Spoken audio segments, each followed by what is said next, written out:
और जहाँ तक मेरा एक्सपीरियंस पर्सनल है नेशनल टैलेंट हंट का, तो हमने ऐसे ऐसे लोग पूरे बिहार से चुने हैं जो बिहार पढ़े लिखे हैं, जो इंडियन पॉलिटिक्स को समझते हैं। जनरली पॉलिटिक्स में एंट्री पाना काफ़ी मुश्किल होता है, किसी का पीछा कीजिए, किसी के पास आइए, या कोई मौका देना चाह रहा है नहीं चाह रहा है। बट जो हमारा नेशनल टैलेंट हंट का प्रक्रिया था वो एक बेहद ही शानदार प्रक्रिया था। उस प्रक्रिया में हम सभी लोग बैठे, हमने इंटरव्यूज़ लिए, हमने ग्रुप डिस्कशन करा और इस तरीके से हमारे पास बहुत ही ऐप्ट कैंडिडेट्स आए। आज उन्हीं सबके साथ एक बार फिर से हम लोग मिलने बैठे हैं। तो आइए कुछ सवाल जवाब करते हैं ताकि जो इंटरव्यू का जो प्रोसेस है वही अभी जस्ट हम लोग कंटिन्यू करें, एक बेसिक एक अपना हल्का फुल्का डिस्कशन हम लोग करें। तो अनुराग जी, आप सबसे पहले ये बताइए कि जिस तरीके से बिहार में लॉ एंड ऑर्डर का सिचुएशन है, उस पर आपका क्या कहना है? अभी सम्राट चौधरी के शासनकाल में बिहार में लॉ एंड ऑर्डर का क्या स्थिति है? वही हाल है जैसे बिल्ली को दूध का रखवाली दे दिया गया है। सम्राट चौधरी जिस चरित्र के व्यक्ति हैं, उसी चरित्र के लोग बिहार पे हावी हो रहे हैं। जैसे गुंडे मवाली टाइप के जो भी लोग हैं, लॉ एंड ऑर्डर को अपने हाथ में ले रहे हैं। अभी पुलिस वाले को गोली मार देना या कहीं पे किसी का किडनैपिंग कर लेना, किसी के साथ रेप करना, किसी के साथ छेड़खानी करना, तो पूरी तरीके से सरकार इस मामले पर फेल है, क्योंकि जैसा सरकार वैसे ही उसके सपोर्टर लोग। अच्छा नवीन जी, आप ये बताइए, बार बार नीट का मामला उठ रहा है, हर बार ये मामला आ रहा है कि इसी शिक्षा मंत्री के रहते दो बार पेपर लीक हो गया। भारत में पेपर लीक आम है, स्टूडेंट्स रोज 8 घंटा 10 घंटा अपना पढ़ाई करते हैं और वो एग्जाम देने आते हैं, पता चलता है उनका 5 साल 6 साल का मेहनत बर्बाद है। पेपर लीक पे आपका क्या कहना है? Actually, paper leak is being organized by the central government itself, and it's a crime syndicate which has been facilitated by the central government. The reason being that 85 paper leaks have happened in the last 12 years. अच्छा, इसके अलावा सबसे important बात यह है कि national testing agency is run by people who are working on ad hoc basis. They are not full-fledged government employees, so their accountability is almost zero. तो हमें ये देखना है कि कैसे भी सरकार को कटघरे में लाया जाए, and we since we belong to Congress party, we should make it a point that this, and of course the national leadership is in the hands of Shri Rahul Gandhi, who is making every effort to create awareness about paper leak so that this does not happen in the future.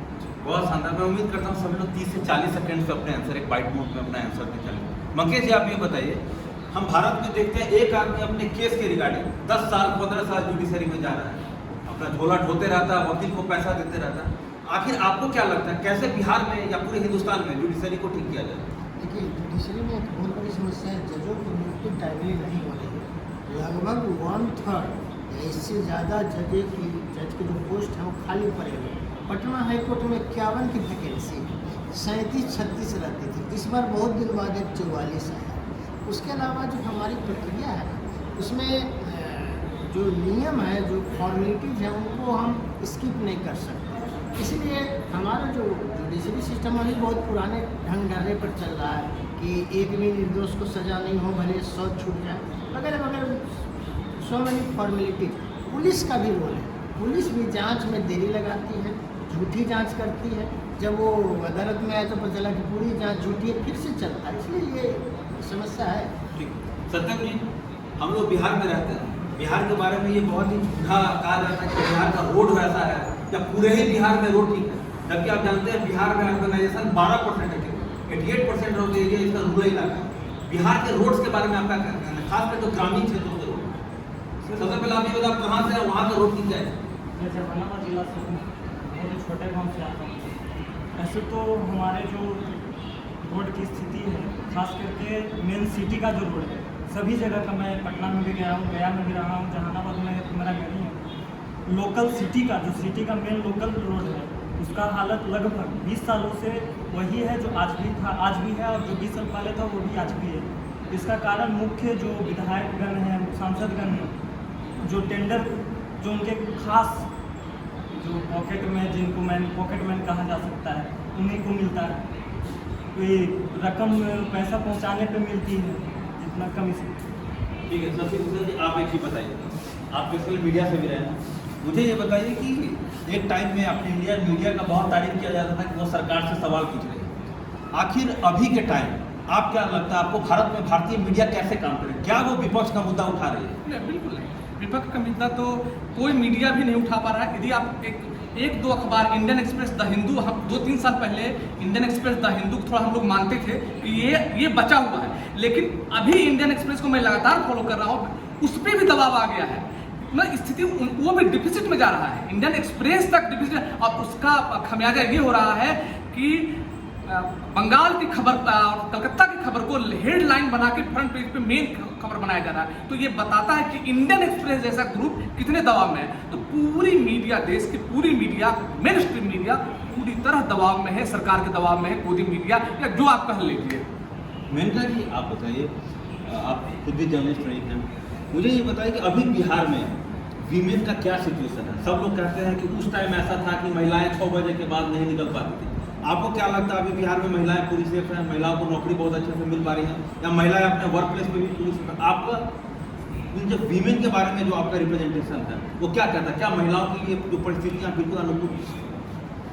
देखिए, महिलाओं के बारे में जो स्थिति है, अगर आप नेशनल क्राइम ब्यूरो के आंकड़े को देखें तो 2014 के बाद से महिलाओं के विरुद्ध हिंसा बहुत ज़्यादा बढ़ी है, असामान्य रूप से बढ़ी है। खास करके जो महिलाएं दलित हैं, आदिवासी हैं, पिछड़ी हैं, उनके खिलाफ हत्याएं, अपहरण, बलात्कार की घटनाएं खूब बढ़ी हैं। और बिहार में जो आप ये जो बिहार ही ऐसा स्टेट था ना, जो नीतीश कुमार जी महिला सशक्तिकरण की खूब बात करते थे। नीतीश कुमार जी के कार्यकाल में ही शेल्टर होम की घटना हुई, कितनी विभत्स घटना थी, और उसकी जांच आज तक नहीं वो अपनी परिणति तक पहुंच पाई। दूसरा, उसके बाद आप देखिए नीट छात्रा के साथ क्या हुआ, सीबीआई को लीपापोती के लिए मामला दे दिया गया, आज भी कुछ नतीजा नहीं निकला, चार्जशीट तक नहीं दाखिल की गई। तो ये महिलाओं के विरुद्ध जो है, और उसके बाद फिर आप देखिएगा कि सरेआम, अभी हाल की घटना है, 2-3 दिन पहले की घटना है, सरेआम पटना विश्वविद्यालय की छात्रा को ऑटो वाला सरेआम उठा करके अपने पास खींच रहा है और उसको ऑटो से कूद के अपनी जान बचानी पड़ी। तो लॉ एंड ऑर्डर तो पूरी तरह से बिहार में कोलैप्स कर गया है। महिलाओं के विरुद्ध जो अपराध है वो बेहिसाब बढ़ रहे हैं। ठीक, शुक्रिया। शैली जी आप ही बताइए, अभी हमने देखा किस तरीके से बंगाल में तृणमूल कांग्रेस चुनाव हारी। ठीक है, टोटल स्टेट मशीनरी का यूज बीजेपी ने किया और टोटल के परिणाम के बाद वो वहाँ पे जो है बीजेपी ने चुनाव जीता, टीम से हार गई। आपको नहीं लगता है कि तृणमूल कांग्रेस को ये बात पहले ही समझ जाना चाहिए था और उसको कांग्रेस के साथ गठबंधन या दूसरे अन्य पार्टी के साथ गठबंधन में चुनाव लड़ना चाहिए था? आपका इसमें क्या कहना है? देखिए, सारी ही पार्टियाँ जब गच्चा खा रही हैं तब उनको रियलाइज़ हो रहा है कि जो है ये एक हमारा जो डेमोक्रेसी है वो कॉम्प्रोमाइज़ हो गया है। राहुल गांधी जी ने भी जो अपनी मीटिंग हुई उसमें बोला कि पहले जो है हम लोग धोखा खा रही हैं सारी पार्टियां, और तब उनको रियलाइज़ हो रहा है कि मैंने सच बोला था। कुछ पार्टियां अभी भी 40% बिलीव कर रही हैं, 50% बिलीव कर रही हैं, 60% बिलीव कर रही हैं, लेकिन 100% जो हमारा चुनाव की प्रक्रिया है वो रिग्ड है। तो ममता दीदी तो ज़िद्दी रही ही हैं, और जो उनके ज़िद के कारण जो है ये परिणाम देखने को मिला। चुनाव के बाद उनको समझ में आ रहा है कि अब क्या करना चाहिए। चुनाव के बाद उनको समझ में आया है, और जिस तरीके से 4000 जो EVM है उसमें जब आग लगा तब जो है पूरे दुनिया को, जो मोदी जी के सपोर्टर भी हैं, उनको भी समझ में आया होगा कि किस तरीके से जो चुनावी प्रक्रिया है उसको, चुनाव को चुराया जा रहा है। आरती जी